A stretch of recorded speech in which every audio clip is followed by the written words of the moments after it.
നമ്മൾ ആഗ്രഹിച്ച സാധനം നമുക്ക് കിട്ടുമ്പോൾ അതിന് വല്ല ഡാമേജ് എന്തെങ്കിലും വന്നു കഴിഞ്ഞാൽ വളരെ വിഷമകരമാണ്. അതന്നല്ലേ വിഷമകരം? അതൊക്കെ തന്നെ. ഓക്കെ. എനിവേയ്സ്, എൻ്റെ കുഞ്ഞുനാൾ മുതലുള്ള ഒരാഗ്രഹമായിരുന്നു എനിക്ക് ഗിത്താർ പഠിക്കണം എന്നുള്ളത്. പക്ഷെ എന്നെ പഠിപ്പിക്കാൻ വിട്ടത് കർണാട്ടിക് മ്യൂസിക്കിനായിരുന്നു. അങ്ങനെ ഞാൻ ആഗ്രഹിച്ച സാധനം എനിക്ക് കിട്ടിയിട്ടുമില്ല, ഞാൻ പഠിക്കാൻ പോയ സാധനം എനിക്ക് ഏറ്റിട്ടുമില്ല.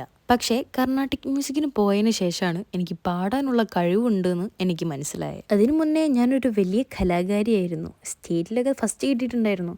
വേറെ ഒന്നല്ല, ചിത്രരചനയ്ക്ക്. എനിക്കുണ്ടായ കഴിവും ഞാൻ പഠിച്ച കഴിവുകളും ഒക്കെ ഉണ്ടായിട്ടും അതിനു വേണ്ടി സ്പെൻഡ് ചെയ്യാൻ എൻ്റെ കയ്യിൽ കുറേ ടൈം ഉണ്ടായിട്ടും ഞാൻ വേണ്ട വിട്ടേക്കെന്ന് വിചാരിച്ചിട്ട് കുറേ തവണ ഞാനത് മാറ്റി വെച്ചിട്ടുണ്ടായിരുന്നു. ആ ഒരു കാര്യത്തിന് ഞാൻ നല്ല രീതിക്ക് റിഗ്രറ്റ് അടിക്കുന്നുണ്ട്. അതിനുശേഷം ലൈഫിൽ ഞാൻ തീരുമാനിച്ചൊരു കാര്യമാണ് പിന്നത്തേക്ക് വെക്കാം, നാളത്തേക്ക് വെക്കാം എന്നുള്ള കാര്യങ്ങളൊക്കെ ചെയ്തു തീർക്കുക എന്നുള്ളത്.